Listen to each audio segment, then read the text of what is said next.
Dear brothers and sisters, it's wonderful to be here with all of you. And as we have an opportunity to gather together and talk about spirituality, I'd like to talk about the role of the saints as they come into this world. When the saints come into this world, they always exhort us to know ourselves as we truly are. They want us to recognize the fact that we're not the body, we're not the mind, that we are soul. And that soul is a part of God. And that soul needs to merge in the Creator in this lifetime. And this is why we have this golden opportunity to be in the human body, so that God has provided all the faculties which are needed for us to realize ourselves and to realize God. So the saints are talking about Sachkhand, where the souls originated from, where the souls go back to, where they merge in God. And different names have been given to that arena. Some call it the highest realms, others might call it the ultimate heavens.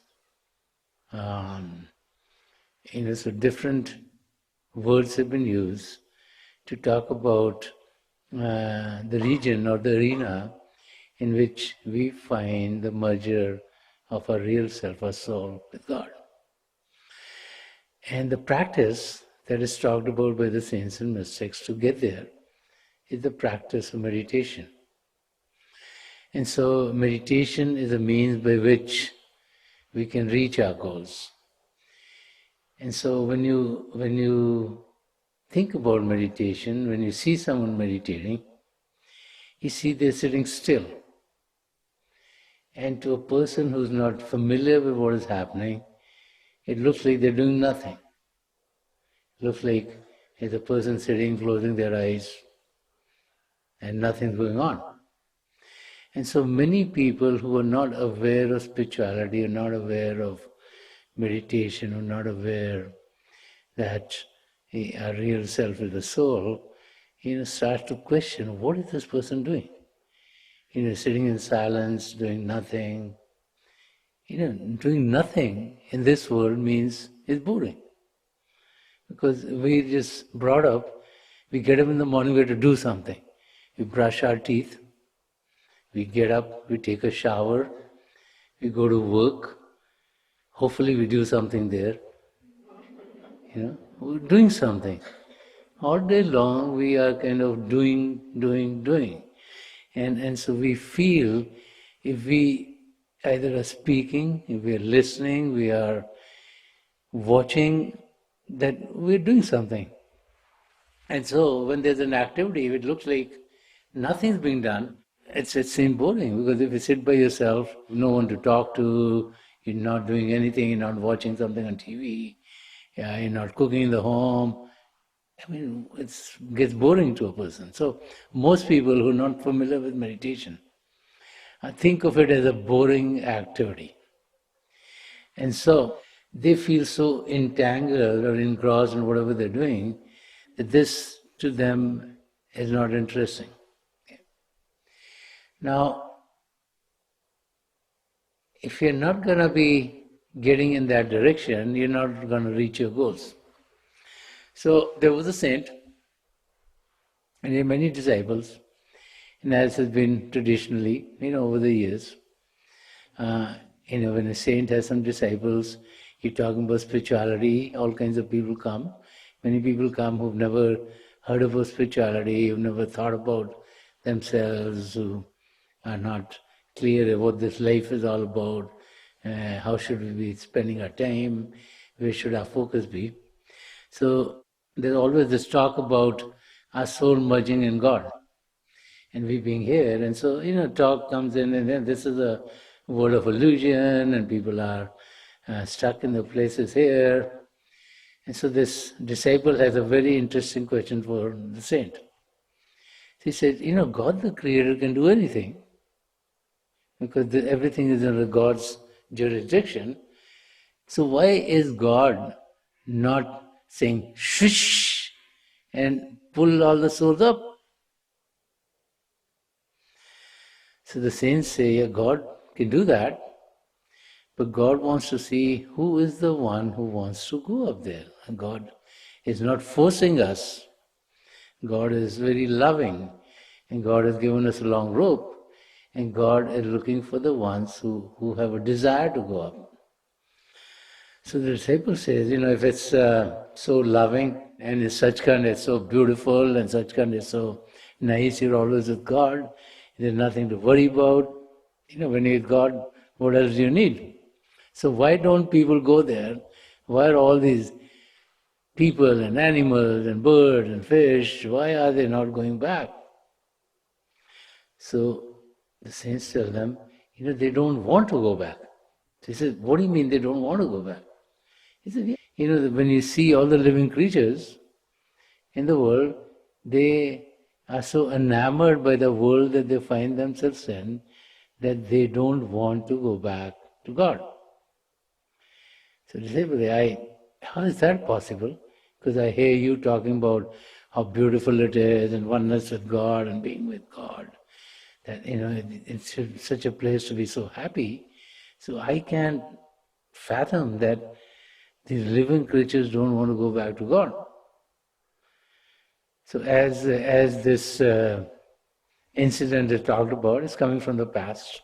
Saints say, okay, why don't you go out and you talk to some living creatures, And that was the time when people could talk to birds and animals and fish, and they knew what everyone was talking about. We've lost that knowledge. Okay? So the disciple, he goes out, the first living creature he sees is a pig. And the pig is in the garbage, a lot of mud, with 8 or 10 piglets. And the pig is, they're moving in the mud here and there, the piglets. And so the disciple goes to the pig and he says, I can help you get to the abode of God. And the pig said, what are you talking about? He said, no, this creation there, you see all these people, you see these other animals, and everything is created by God. And so I can help you get there. And so the pig says, okay, will there be my piglets with me? So the disciple is thinking, he said, no, there won't be any piglets, but it's just like you have a lot of souls out there. And it's a very fun place, and it's a very happy place, and it's a very joyous place. So the pig says, would I have enough garbage to look around so I can find the right kind of food? And the person says, no, you don't have any garbage there. The pig says, you don't have any garbage there? He said, no, there's no garbage. So he said, what kind of food is there to eat? So the disciple said, it's very delicious food out there. It's vegan, gluten-free, sugar-free, delicious food that you get there. And it's very delicious. So we say, I've never tried that. I don't know if I like it or not. And then, no, it's very delicious. I've been trying it for the last 6 months. And I feel very good about it. And then the pig says, I'm sure there must be a lot of mud there. It's such a beautiful place. And they say, no, it's very clean. So the pig says, are you crazy? Why would I go to a place where there's no piglets, there's no garbage, there's no mud? And this is what happens to each and every one of us.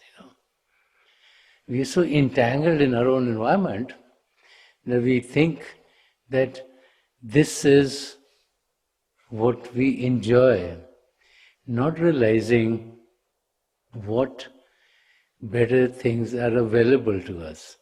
And so as human beings, we are so entangled in our day-to-day life, And we are so enamored by what we think are the attractions of this world that we are totally distracted from what the goal of this existence is. And if you look at the number of species that are out there, and in the East there's belief of what is called 84 lakh Jia Jun, which means 8.4 million of species. And if our real self, our soul, is traveling in each one of them, and then only gets a human birth, you can think about how many years it would take for us to get a human birth. Because all the saints and mystics talk about that all the faculties that are required by us to know God are provided in this human frame. And this human frame has been called the roof and crown of all creation. Because in this human existence, we've been given the trait of being able to decide between truth and untruth, between right and wrong. That in the East is called Vivek. And that characteristic is one which we can use to get to the truth of this existence.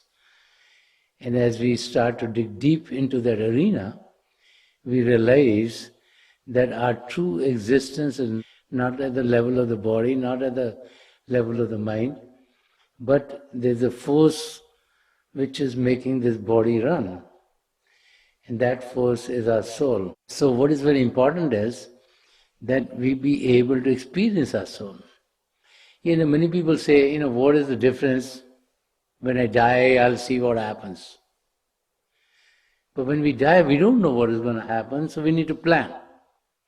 If you don't plan for the future, then you have to take things as they come. And so, saints have been talking about being able to realize what is going to be happening to us at the time of our death and afterwards while we are physically alive. And so many times this practice of meditation is also called dying while living. It's like rising above physical body consciousness. And this is why many people in the last 50 years who've had what are called near-death experiences, talk about an existence beyond the body. They're either in an accident or in a surgical room, having an operation. Also they talk about existence beyond the body, and they can see the body being worked on by the doctors. They can hear the doctors and the nurses. They can even talk about going hundreds of miles away, meeting some of their family members. So they talk about this existence which is separate from the body. And that's what the saints and mystics for thousands of years have been talking about. That our soul is the real self. That is the one which gives power to this body. As long as the soul is in the body, this body is alive. But when the soul leaves the body for good, never to come back in the body, then we say this person has died physically. And we all realize in our faiths that the body is made of matter. So whether you put it in the ground, you're putting it back into matter, or you cremate it, which is like putting fire to the body. You're trying to put the 5 elements for which this body is made back into nature. So the realization that there's something beyond the body is underneath each and every one of our faiths. The key is to be able to get to a state to start to think, can we experience the soul while we are alive? Or it's only when we physically die that we have an inkling. So the saints are telling us that we can definitely experience ourselves at the level of a soul when we sit in silence, when we quieten the environment in which we live. The world outside has been called a world of illusion. It's called a world of distraction. And so it's called a world with noises. And wherever there's noise, He can't get to the reality of what's going on. Let's say you get in a room and there's a lot of noise there, he can't understand anything. Yeah. And so that's what's happening to us. We're living in this world with so many distractions. We're just distracted here, there. We don't even have the time to even think of who we are. What are we supposed to do? We just go with the flow.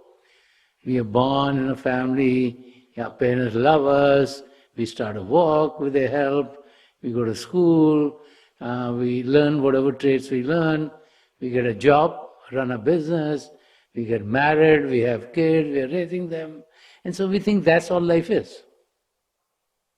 We're just going in the flow, not realizing that this life has a great purpose.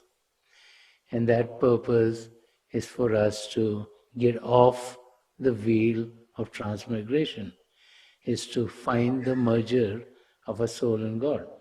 So saints and mystics are always exhorting us to be able to have that experience while we are alive.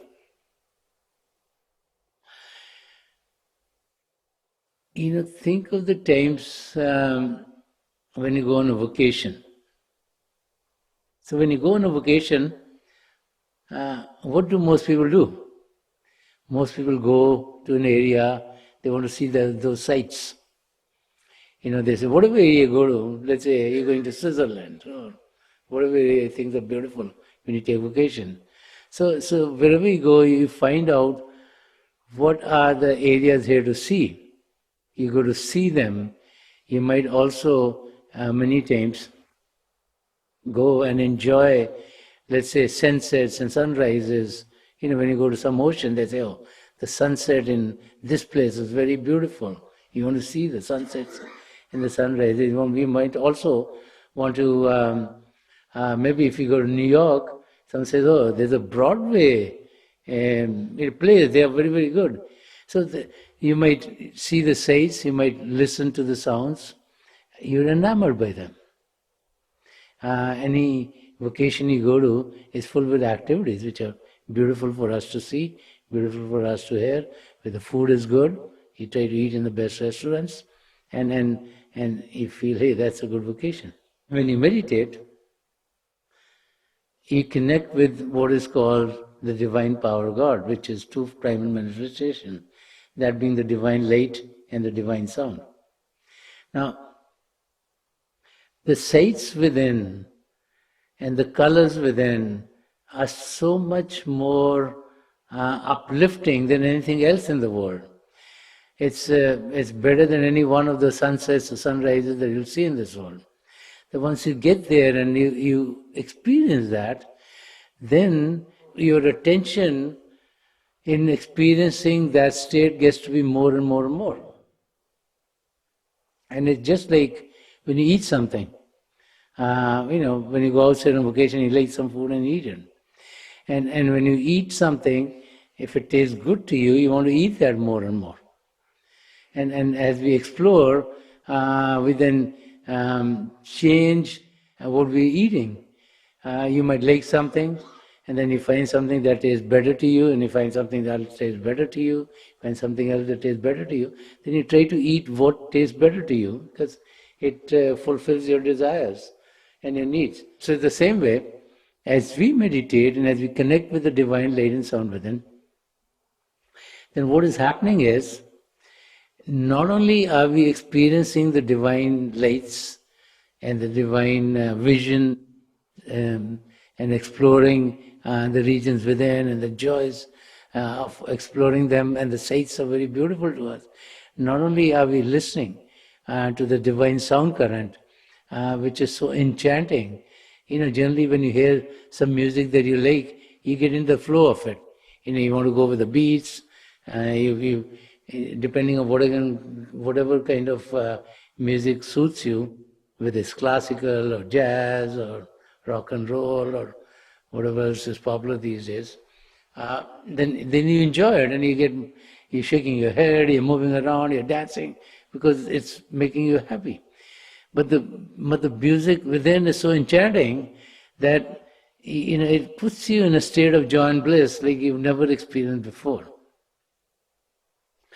And that state is is is one which brings so much joy to us that we want to be in that state more and more and more. And the reason it is so enjoyable is that when we go within, these lights and sounds that we are experiencing is because of something much more greater than that. It's because as we go on the inner journey, what we're experiencing is the love of God. What we're experiencing is divine love. And the love of God is sweeter than any other objects of this world.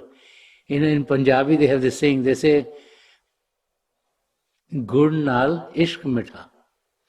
You know, gur is, when you have sugar cane and you juice it, the first fermentation is called gur.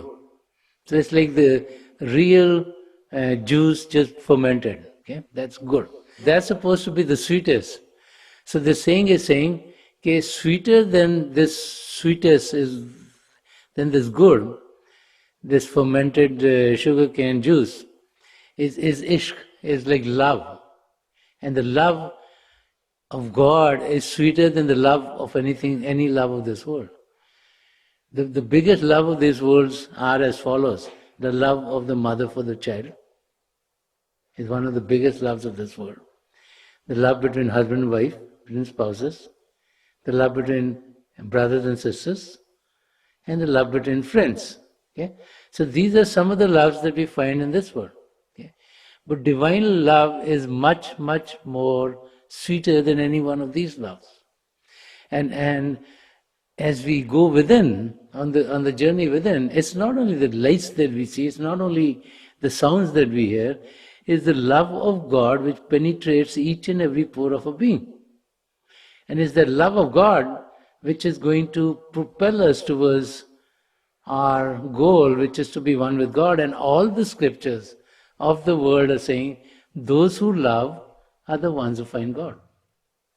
So how do you love God? We can see God by these eyes, you can hear God by these ears.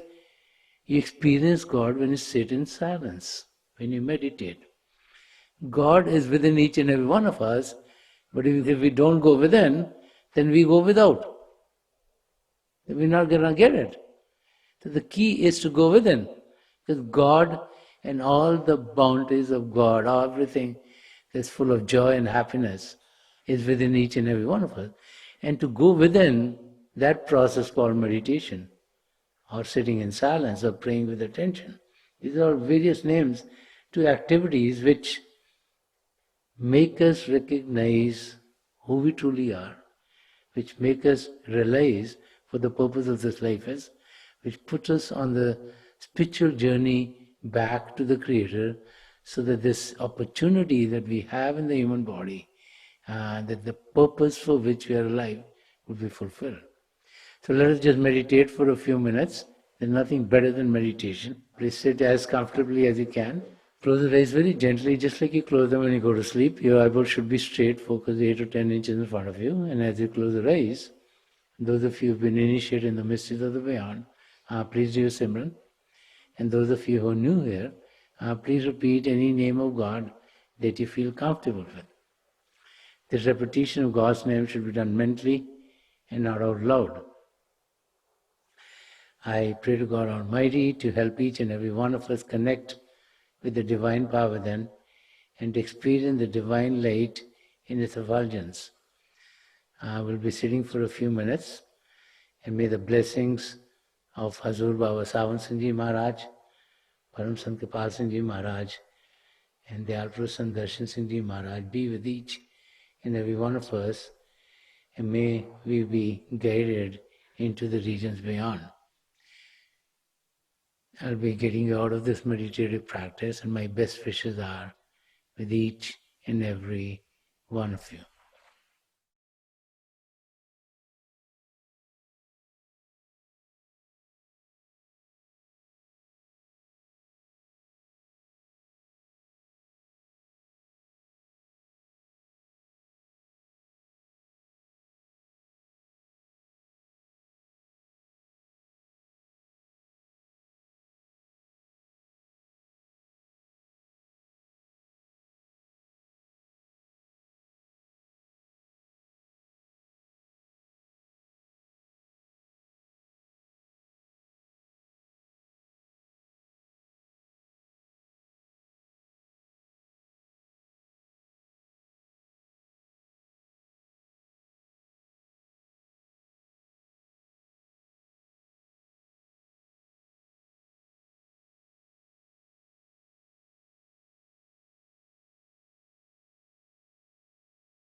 Please leave off.